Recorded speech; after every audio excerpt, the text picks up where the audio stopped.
Hello, everyone. I'm Ivo Daalder, president of the Chicago Council on Global Affairs, and this is World Review, our weekly roundup of news from around the world.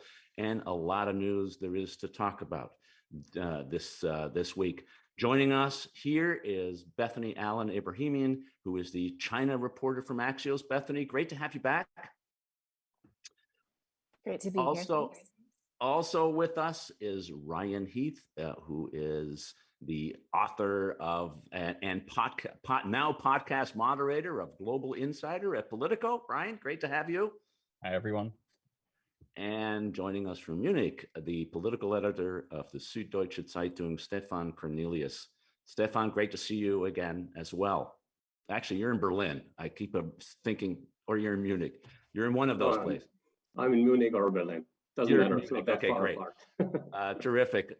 Stefan, let's start with you. German elections, clearly the biggest news story of the week. One of the things that didn't happen is the polls weren't wrong.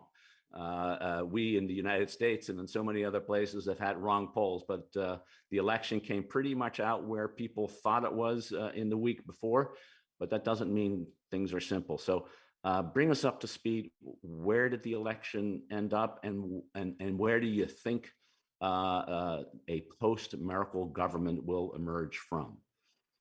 Well, first of all, a lot of things worked. The polling worked, the counting worked. There was no legal challenges. The contestants were nice to each other. They're negotiating now. Merkel is over its history. Well, she's sort of caretaker government until the new election is formed and a new government is formed. That's what's happening right now. Their parties are negotiating. We saw that in the polls coming. The Social Democrats came in first. The Christian Democrats, Merkel's party, came in second, closely behind.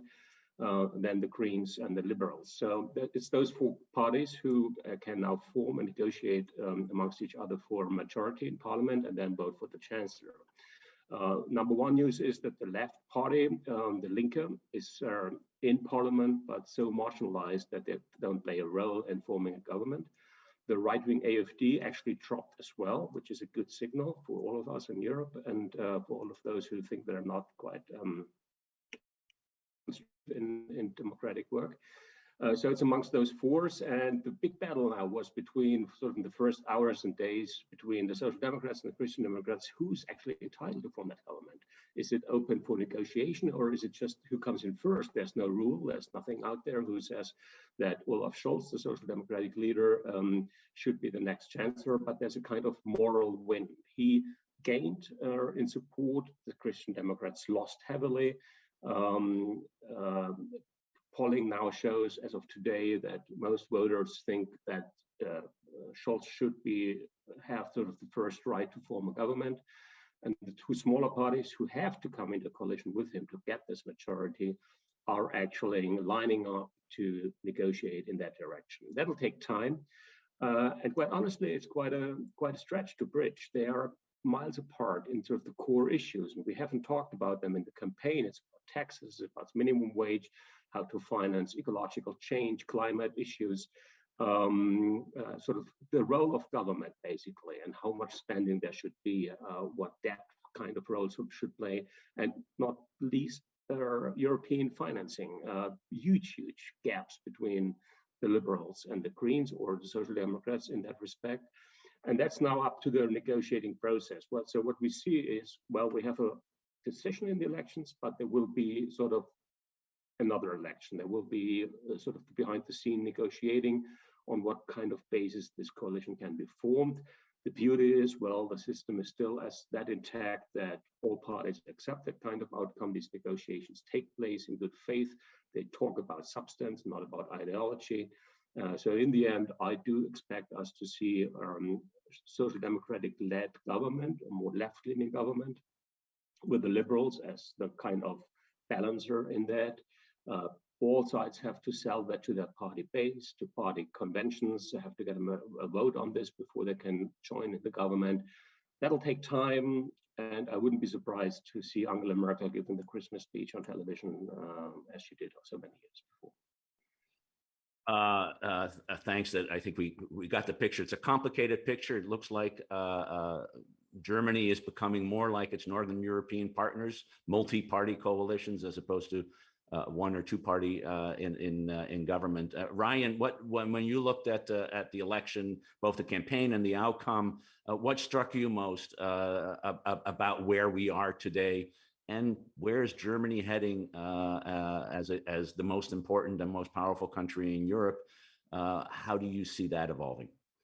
Yeah, I think not being on the ground during the campaign, I certainly got the impression from the outside that EU and broader global foreign policy issues weren't a big factor in the campaign, which is not necessarily a problem, but it means that the vote doesn't tell us that voters had a very strong view in any direction on those points. And I think if you do end up with a Scholz-led government, I think his partners might be surprised, and outside people from other countries might be surprised that it's going to be a very similar policy on China.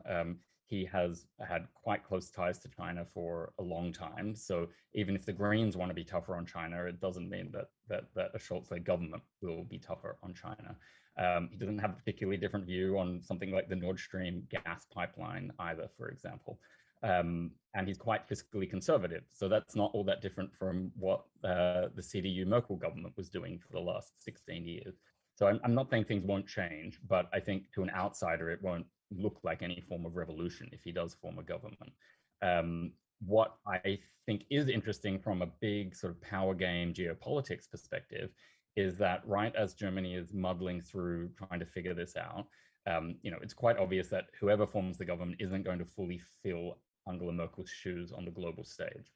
And Emmanuel Macron has kind of shot himself in the foot over his behavior around this nuclear submarine deal with Australia, UK, and the US.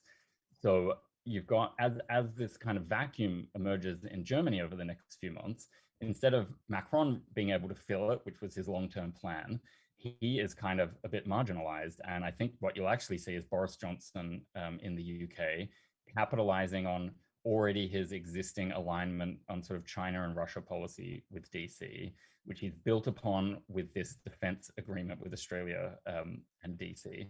And now he's going to be a critical player in the COP26 climate negotiating conference. So a man and a country that were notionally on the outside and hurting themselves with Brexit in most rational analysis is actually seizing quite a bit of the attention and strong links with DC. And Brussels is also a winner. We've just seen on Wednesday a new Trade and Technology Council, big players, Blinken, Catherine Tai, Gina Raimondo, top players from the European Commission all gathering together and by all accounts having some pretty serious discussions and meaningful discussions. So you see DC turning to London and Brussels, not the regular Berlin, Paris calls that they've been putting in past decades. A lot in there, Ryan. And I think, by the way, the last point on this US-EU Technology and Trade Council that met in Pittsburgh, Ryan had a terrific interview with one of the EU commissioners, which I think is coming out on your podcast, but was previewed in today's newsletter. Well worth reading. And I think also the point that the foreign policy really didn't play, or Europe didn't play. The one thing that I was struck was this climate really was an issue that everybody talked about in the way together. I want to come back to that on Stefan. But first, Bethany, are the Chinese happy? Ryan says Olaf Scholz is like Merkel. Clearly, that's not where the Greens and the FDP are when it comes to China. But so how are the Chinese reading this election? Well, they, rarely comment in any kind of obvious way on elections in other countries. But I think they're certainly happy that the Green Party, which was surging early on, did by no means come out, somewhere ahead. So that's certainly good news from Beijing's perspective. I think they're going to wait cautiously and see what's going to happen. I think that Beijing, like the rest of us, is waiting to see not just what happens, with the, how the government is formed, but also what happens around Germany. Germany is just in a different place than it was 4 years ago overall in terms of its conversation about China. I mean, 4 years ago, there was no major politician talking about how, Germany needed to be tough on China. That wasn't a thing. And it is now. And that's happening through, there's just a wider shift throughout Europe and not just in the Baltic states, but through, certainly, obviously in the UK and even in Western Europe, and understanding that China is maybe at least, a little bit of a concern, and now we have, Biden, who has a better relationship, obviously, with European countries in general. The Biden administration is continuing to make China a big issue. So I think it's not clear exactly, where Germany is going to end up in their ties to China. Although, as Ryan has said, a revolution is going to be unlikely. Stefan, how do you see this? Is Germany going to be pretty much the same now that Merkel is gone? Scholz is kind of the same way, the same kind of policies as Ryan depicted. Can Germany retake the Merkel mantle of leadership in Europe, or do you see this as an era in which Germany is going to be spending more time inwards, figuring out how to balance all the various factions that exist within the political system that we've just seen? Nobody got more than 26% of the vote, which is the lowest ever I think in Germany. And so how do you see Germany coming through this once it has a government? I mean, Ivo, this result was actually extremely sobering for all parties, because they realize if you have 25%, you not really have a mandate to do something. So you need to form, and all parties emerging from this winning now have a sense that they have to change course dramatically to make an impact. So the big debate right now is, given that the public actually voted for continuity, they basically voted in Merkel too. So, and Scholz made an effort to copy paste Merkel in his behavior, in his gestures even. But nevertheless, the parties do realize that things have to change. There's this nagging feeling of the country that we are falling behind, that there needs to be tremendous change. And this is mostly expressed in the climate issue. Yes, there's a bit of German angst and a typical panic. And well, again, the country is not in for revolutions. And Lenin famously said, if the Germans want to have a revolution, they buy for a platform ticket and board the train. This is all true. But nevertheless, we do feel the heat that we are falling behind economically, also versus China. There's some dependency growing. And that the transatlantic ties and the European ties are not as strong as they should be. The entire European balance is shaking, and Ryan was extremely right in pointing out about the patterns, that sort of the power balancing which goes on right now. I don't expect any kind of shocking over the next month, because even the French are extremely preoccupied domestically now. But the change issue will be addressed mostly on the climate thing, and probably also on sort of getting a new ground on where we stand in the world. And if you find an answer, a really positive moving answer on this, this will be an example for most European countries and move the continent ahead. But I mean, we're talking China back and forth, but I guess we seriously need a transatlantic debate starting on this, because there is absolutely no common ground in here. The way Washington is framing China is not reflected in any conversation here in Europe. And the interdependence definitely Germany has with China are much, much higher than, let's say, smaller European countries or the US does have. And even the US should have a much closer look at its sort of inner winning with China.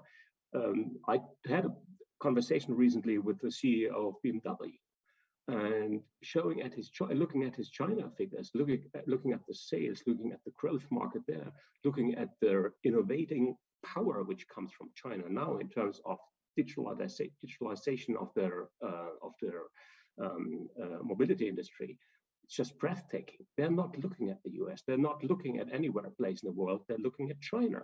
And you ask him, well, how do you choose? How do you decide if you're forced to choose between the American market and the Chinese market?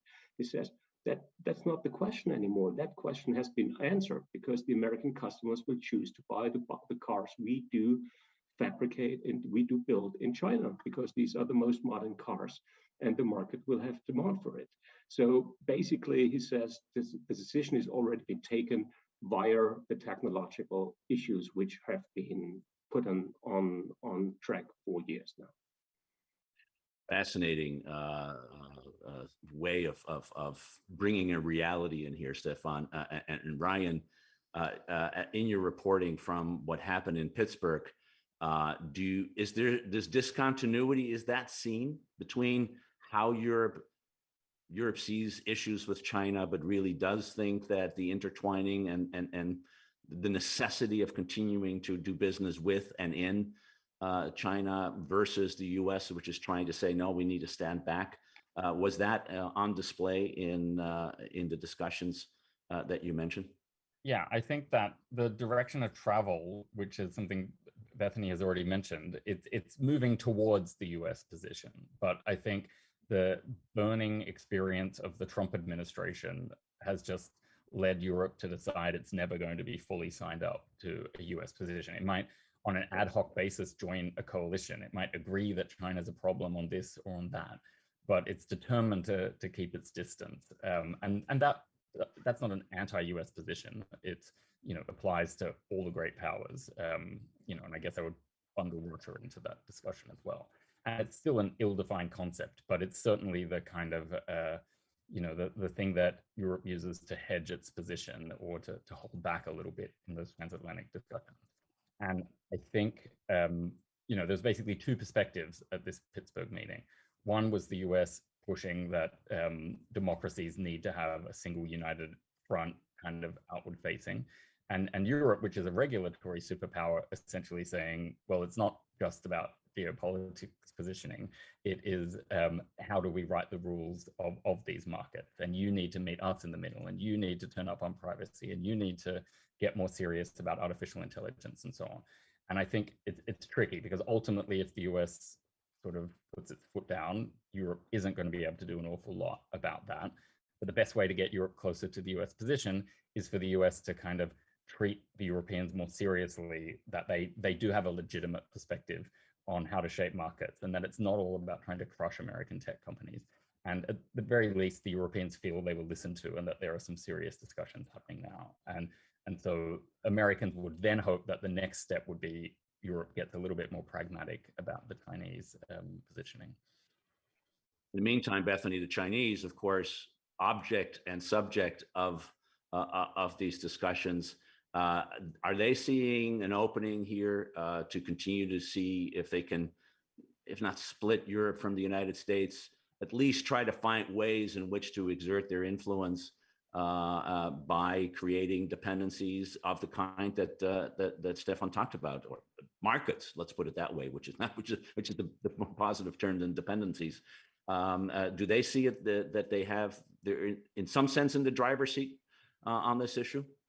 Well, it's really interesting because, as I just mentioned before, Chinese government officials often do not comment about the domestic politics of other countries unless it directly relates to China. But on the issue of European strategic autonomy, Chinese government officials, Chinese foreign ministry spokespeople have repeatedly supported the idea and encouraged Europe to have its own strategic autonomy from the US. And those statements have really surprised me because I feel like it's the Chinese government showing its hand in a way that it doesn't normally. And also it kind of goes against a little bit, Beijing's own stated moral of not getting involved in the affairs of other countries, which is they do, but they pretend that they don't. So that is an unusually clear sign that China views this sort of standoffishness that we see in Europe towards the US-China policy. Beijing sees that as an absolute positive. That's what they want. That's what they think will give them the greatest leverage. And it's a classic power play. It's divide and conquer. The US and Europe together, if they were really unified, if they could decide themselves what they each want and then decide together to have a united front, that would really put enormous challenges on China across lots of different sectors and industries, and certainly in their geopolitical objectives. To keep or to do what they can to try to keep the US and Europe divided on this is very much in Beijing's interest. And regarding the question of China's sort of influence in Europe, the Chinese government's power comes from its markets. It's their form of economic statecraft. This is what they're using to assert their power on the global stage. They've been very innovative in how they have demonstrated that access to their markets requires a certain political obeisance. And it's very hard logic. As Stefan, you said, BMW, so many companies see that they simply cannot leave the Chinese market.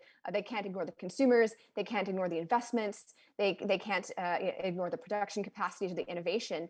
And so this is something that the Chinese government is going to continue to push further and further and further in their own ways. We're going to start seeing the rise of Chinese regulatory power, of California effect, where their market is so large that even just their domestic laws start changing how producers and governments of other countries start viewing their own laws and their own markets, because it's being affected by China. It strikes me that this conversation just underscores how complex these relationships are. If you just look at a geopolitical lens, which tends to be Washington's way of looking things, you ignore all of the underbrush that actually maintains and sustains and propels relationships between countries. And that is true not only in Europe, but between the European countries individually and the United and China, but it's also true for the United States. And we see those conflicts playing out between CEOs on the one hand and executive and congressional leaders on the other hand. It's going to be a fascinating way to continue to look at this. These issues are complex, but they're not going to be resolved anytime soon. Stefan, I don't know if you wanted to jump in. I have a quick word.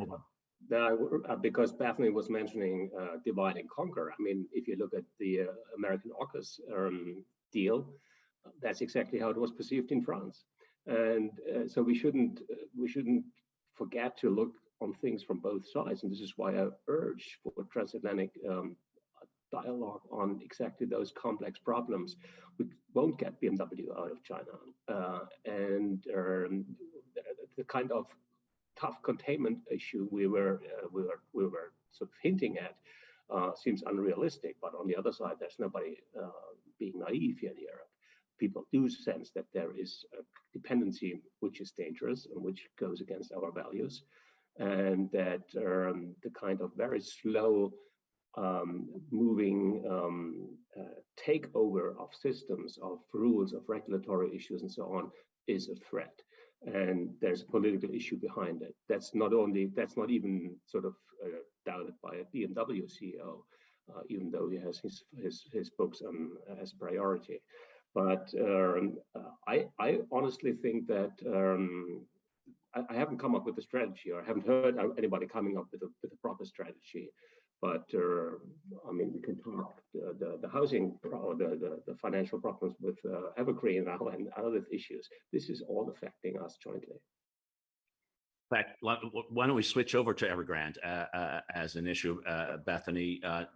Most of us hadn't heard of Evergrande until recently, but all of a sudden, Evergrande's become the new Lehman brother, or maybe not. They're in financial trouble, and so what's the impact of? In fact, what's happening with Evergrande? How is that going to affect China, and how is it going to affect the international market, given how interdependent we are? Sure. So Evergrande Group, it's one of the world's largest real estate developers, and it's certainly the most indebted. It's currently carrying more than $300 billion in debt. Now, soccer fans may have heard of Evergrande because there's a soccer team that Evergrande owns called Guangzhou Evergrande. But for the rest of us, it may not have come, well, for people who don't follow China, it may just have come on our radar recently. Last week, it appears China Evergrande Group appears to have missed an $83 million payment to foreign investors.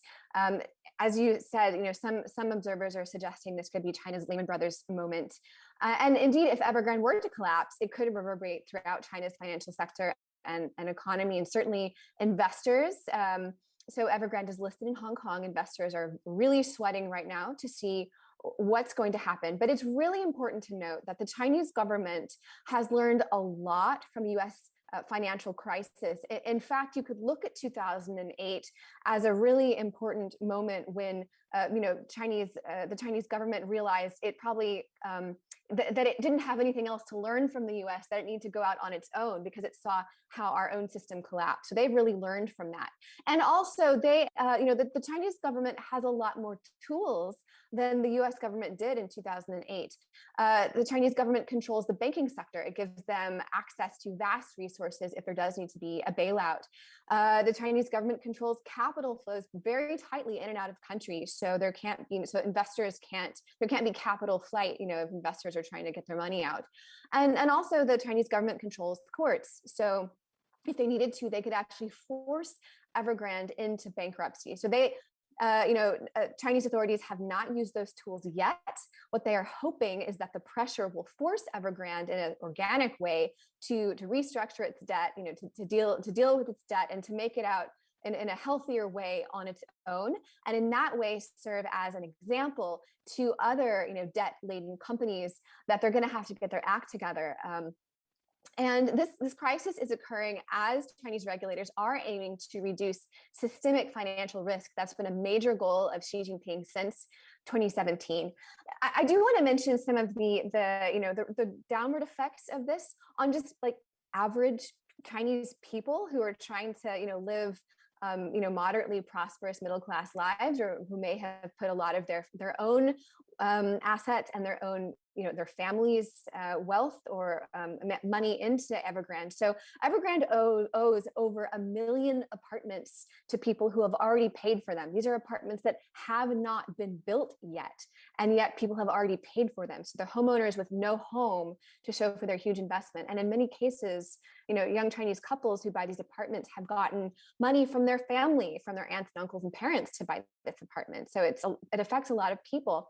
Evergrande in recent months has also pressured employees to invest significant sums in the company to help with cash flow problems. Evergrande's employees were told, if you don't give us a lot of money, of your own money, we're going to hold back your bonuses. And so it's Evergrande employees, it's people who don't have their apartments.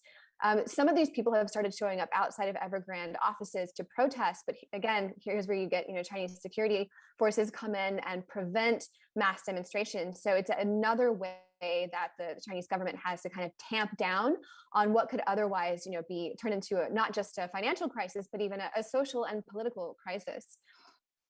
And there's also censorship, so it's, what's happening with Evergrande. There's not a lot of transparency about it. And inside of China, the reporting on it is very controlled.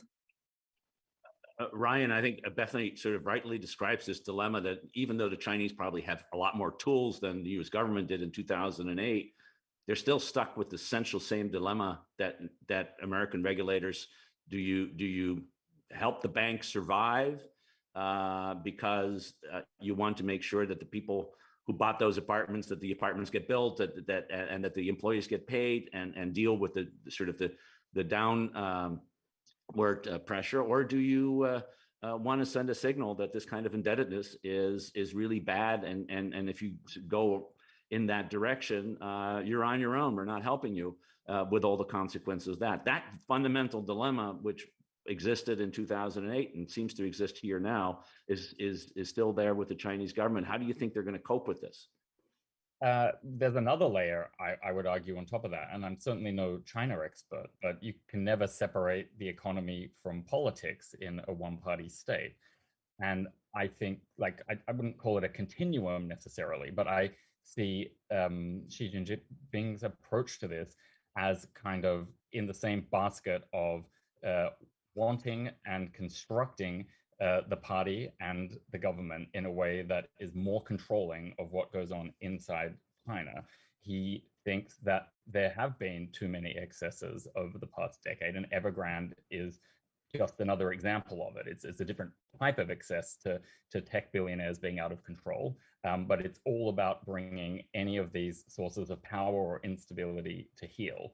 And you're right, some of the economic questions are fundamental. It would be true of any country going through something like this. But I definitely see a lot of this through a political lens, and all of it is about making sure Xi Jinping has more control over what is going on in China. And it's been years since I've traveled to China, but one observation I would have from my experiences in the country is that people think that the Chinese Communist Party is extremely sophisticated and in full control. China is like anarchy. It is so big. There is so much going on. It requires extraordinary amounts of resources and efforts at control to have any form of coherence in a country so big and so chaotic and now so rich. And so, everything to try and create this control is an uphill battle for Xi and for the party. And I think they're absolutely making that effort. But it's a very difficult task because China just literally is that big and complicated. Yeah, it is a big country, and one person and even one party's control will have difficulties. But Stefan, this raises this bigger question for, say, at BMW. This is not a normal market economy in the way that South Carolina or the United States are for BMW. When you talk to German business leaders, but also to German economic folks about China, and they look at Evergrande and they see how the government is reacting, how does that affect their view of what that market is like, how much it might be distorted, and in fact ultimately affect the bottom line back home? I think Evergrande is not really shaking the trust or the belief in the market as of yet. It can change very fast, and we don't know how many black swans like Evergrande are sort of hiding in China. Whether this is just the tip of the iceberg, we do see certainly a very big tip. I was struck by sort of the parallel process of the Chinese government of to control sort of the excesses of capitalism at the same time, to cut to cut the level of ownership, to cut levels of richness, and basically to look for more equality in society. And that points to the problem which Bethany already pointed out. These are ordinary folks affected by these problems, and that might immediately turn against the government. So I think we might not see the full amount of the problem yet, and definitely BMW or others do have still that kind of trust in the government that they're shielded from that. But again, Evergrande tells us that our markets are intertwined. Our banks are invested there. And it brings me back to our earlier conversation about what kind of engagement do we want with China, or can we still manage? Can we still control something? Is there a kind of leverage we do have? Are we just victims, or are we also steering things? And I just remind you that briefly, at the end of the German EU presidency last December, Angela Merkel struck that deal, an investment shielding contract with China, which was then shelved in the European Parliament because of the political fallout we had with China expelling or actually banning many European members of Parliament from traveling. Others, it was a tit-for-tat thing. It's frozen now. It's not, but that kind of contract would have given European investors some kind of stability and predictability and a legal framework for what they do in China. Now we can argue how much that is worth and whether the Chinese will stick to the contract if push comes to shove. But that's just another thought on the different strategies and how to engage, and we haven't really talked about these in depth. Bethany, I wanted to get to Stefan's point about to the degree to which there is control of these companies or not. We had another big case playing out over the past week with Huawei and the return of the daughter of the owner of Huawei from Vancouver, who was being held on charges in the United States, and sort of a hostage swap that took place, which sort of raises the question of how much control does China have even over a company like Huawei, which of course is one of the big issues in the telecommunication industry. Bring us up to date about what happened there, and how in China, how was this seen in China? Was this what What was the perception here? Was this a triumph of diplomacy, a triumph of demonstrating that we're better than the other side? How was this seen? Sure. Well, on the question about the relationship between nominally private Chinese firms and the Chinese government, with telecommunications in general, almost any major telecommunications company in the world is going to have, reasonably close ties with the government because it's doing something that's, so basic to a country's infrastructure. But with Huawei, they have both, they have demonstrated very close ties to the Chinese government. And nothing demonstrates that more than the fact that when Meng Wanzhou, the CFO of the company, and as you said, the daughter of the CEO of Huawei, when she was held in Canada on U.S. extradition charges, extradition requests from the U.S., how China reacted almost immediately, within days, if not hours. They detained two Canadian nationals, Michael Kovrig and Michael Spavor. And Kovrig was a former Canadian diplomat, not very former. He had only he had basically taken a break from the Canadian Foreign Service, and held them for more than 1,000 days, eventually levying very serious national security charges on them. And Michael Spavor was, in fact, just last month sentenced to 11 years in prison. They were released within hours of Meng Wanzhou's own release back to China. This is, I would say, a remarkable and very bad development. This is what Iran has done, this hostage diplomacy. Iran is a rogue government, if you will. They're not super well accepted, to say the least, into to the international community. The Chinese government said, basically by doing that, they were saying, first of all, we will defend our country's top private executives with the full force of our diplomacy and our national power, even in the face, even if that flies in the face of international law, and we do not care. And we do not care if other people label it hostage diplomacy, because no one can do anything about it. So that's what they did. And they basically got away with it, at least in the short term. So that certainly speaks as to the kinds of protections that the Chinese government is willing to grant to a company like Huawei, which suggests from the other direction, what does Huawei owe the government, right? So to your question of how this was perceived in Canada, in the US, in China, well, in China, this was very, very widely viewed as a political move. So Meng Wanzhou, the extradition request against Meng Wanzhou was very, very widely viewed as a purely political power play by the Trump administration, because the Trump administration had been leading a charge against Huawei to prevent European countries and other countries from signing contracts with Huawei for 5G. Because the Trump administration was so broadly distrusted, I think that narrative, even outside of China, has a certain cachet.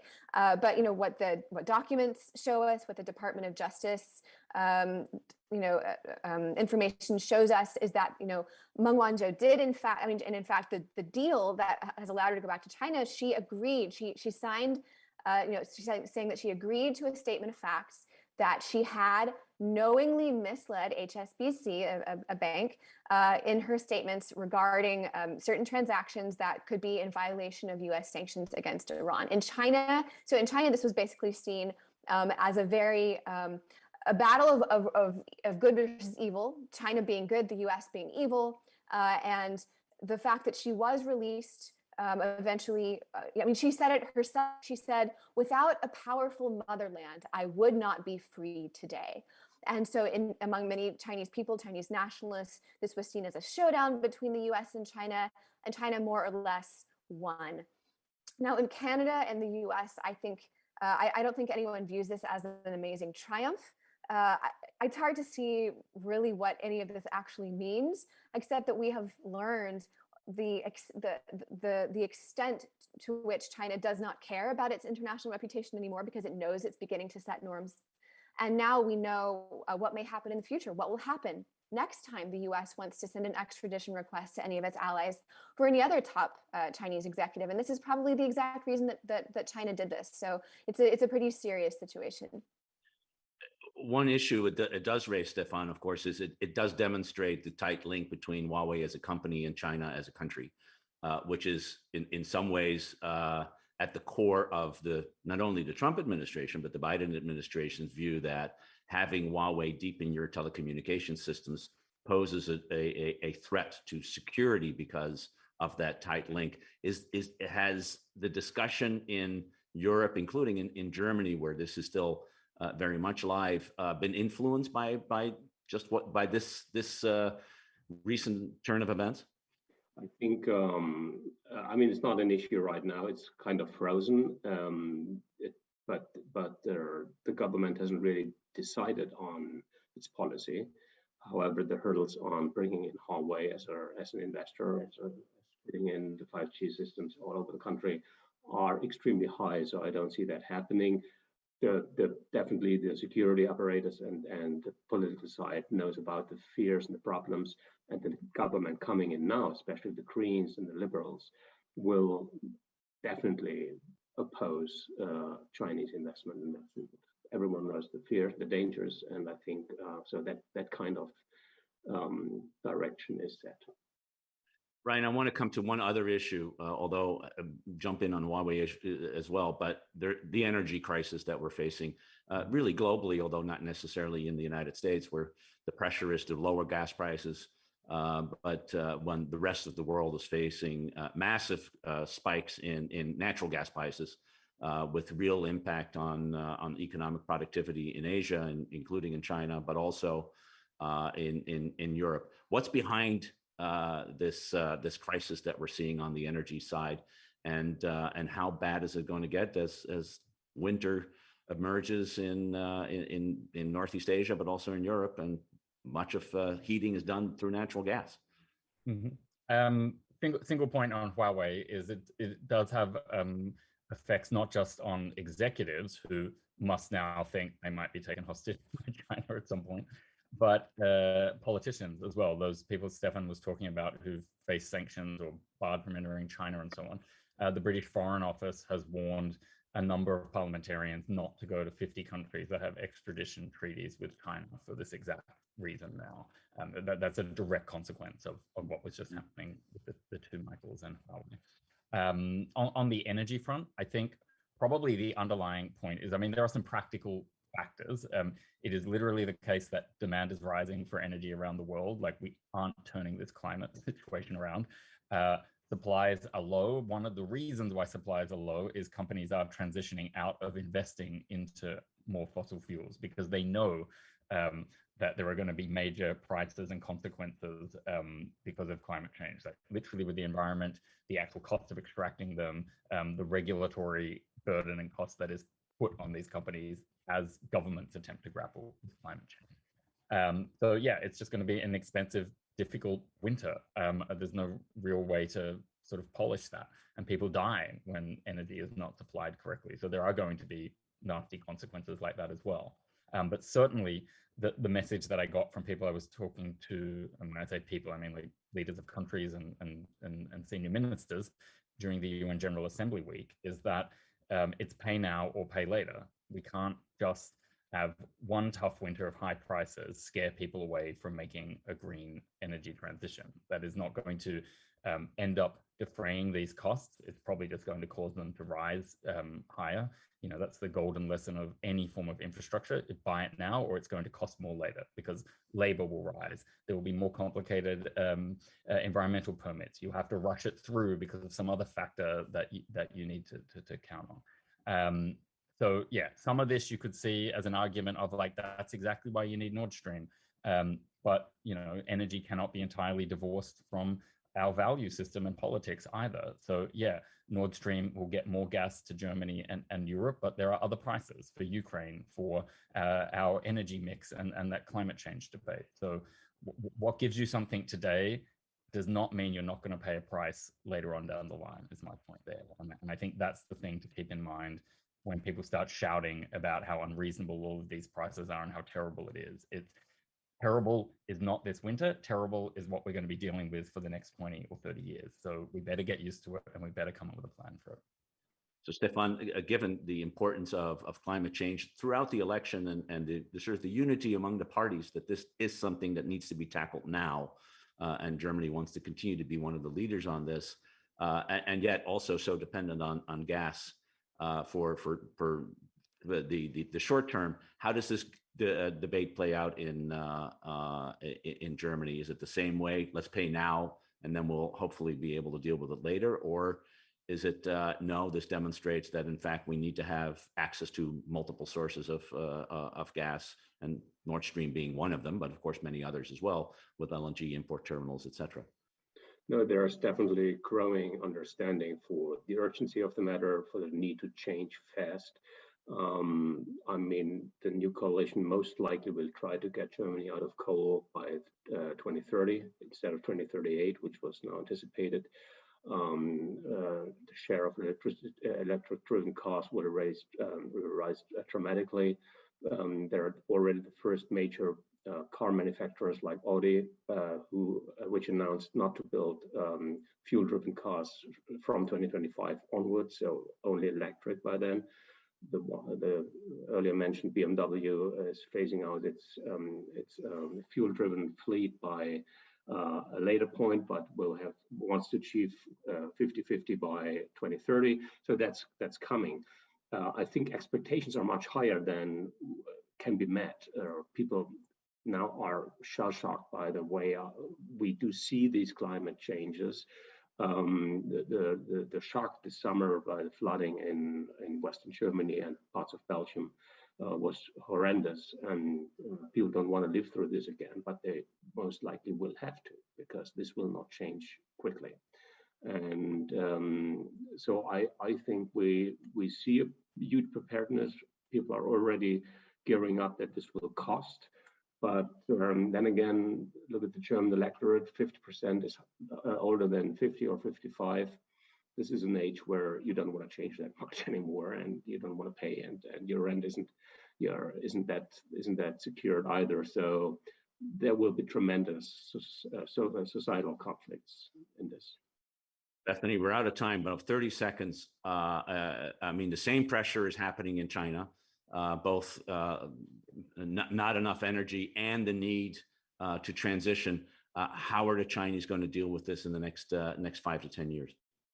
Well, part of the reason that there's energy shortages in China right now is because of Chinese government attempts to mitigate climate change. They have quotas, and what happened was this year was because the manufacturing spiked so much, catching up from the coronavirus pandemic, that factories used up their quota a lot earlier than expected. So that's one of the reasons. Other reasons, rising coal prices. So, the Chinese government has made pretty strict commitments. We're likely to see continued shortages there, or not shortages, but so that when the quota is hit. And in some ways, I think that's inevitable. I think it's a myth to say that we can mitigate climate change and that it's not going to affect the economy and not going to affect our lives, and that's just not true. I think this is an issue that's going to be with us, and the generational issues, the regional issues are all part of it. Really fascinating discussion. I want to thank Bethany and Stefan and Ryan for a really terrific conversation today. Thank all of you for watching, and hope you tune in again next week for another edition of World Review. Until then, have a great weekend.